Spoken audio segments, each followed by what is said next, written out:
Good afternoon, colleagues. Please allow me to welcome Coach Bakala, the Zambian coach.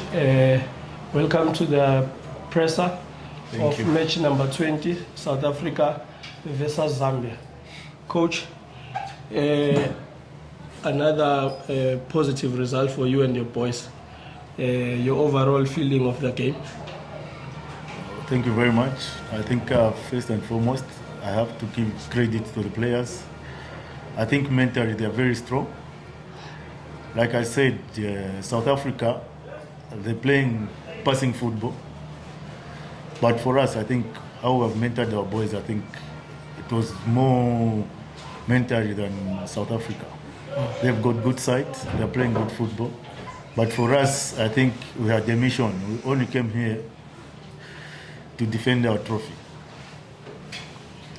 Coach, you have one foot in it. You already qualified now for the AFCON, and you are also in the final.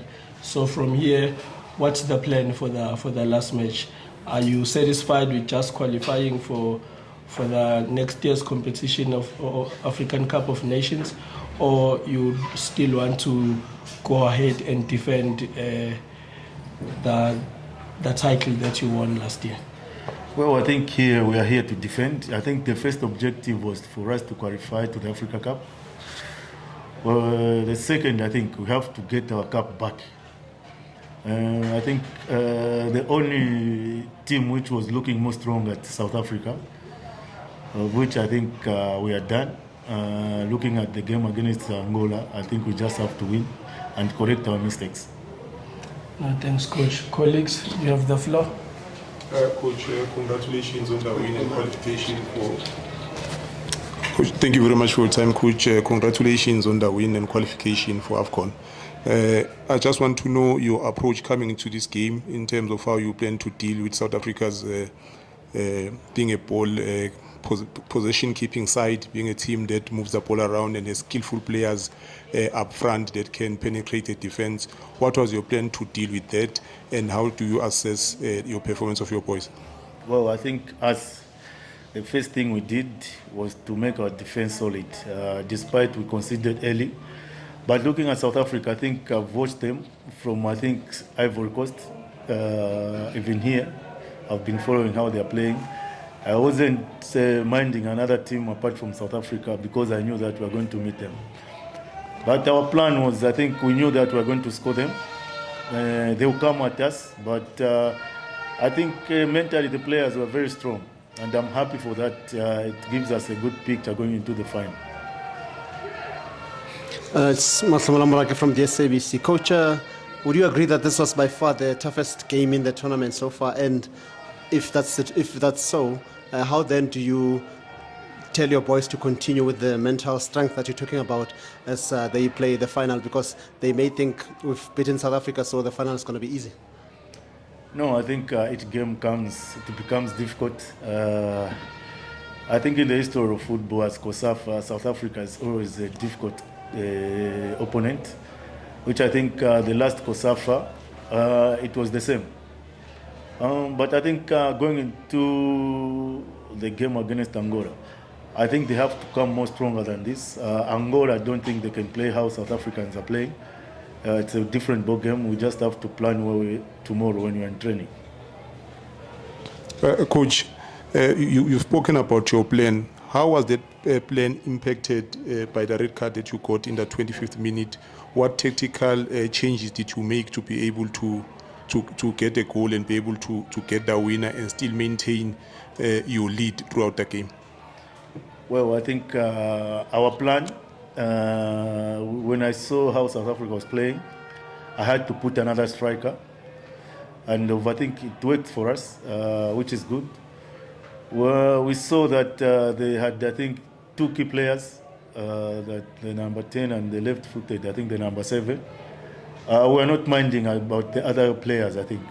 These were key players that, as long as we hold these guys, we'll get the lead and win the game. But they did well. I think in the midfield, that's where I think the game was. which I think my boys did very well, I think. Two last questions from me, Coach. Coach, too many stops and starts in the game. One being VAR and perhaps the injuries here and there. And what do you make of it? And secondly, going to the AFCON, how confident are you that Zambia will do well? What's Zambia doing so right that they're qualifying for almost everything? Well, I think, like you are saying, stoppages are there. I think it's not the first time.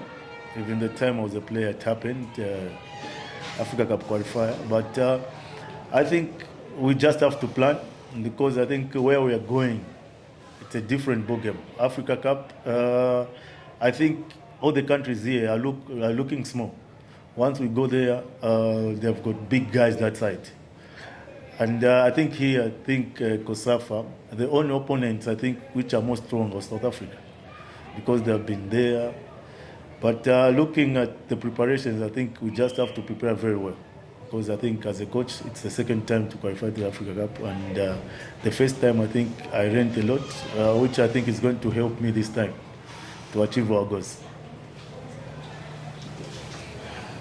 No, thank you. No, Coach, lastly, from my side, Coach, today we're playing the knockouts and it was the first time VAR was introduced. What's your overall view of the role that was played by VAR in today's game? Well, despite too many stoppages, but it's a good thing. I think even us, like the penalty, we didn't see it. It helped us, but it's a good thing. But we just have to experience from the beginning, I think, of the tournament, not just in the semi-finals and the final. I think it has to start from the beginning to mentor the players very well. No, thank you. Coach, in the absence of questions, I'd like to thank you for coming through, and we wish you and your boys the best of luck in your final game and also in the next competition, which is the African Cup of Nations. Thank you very much. Thanks, Coach.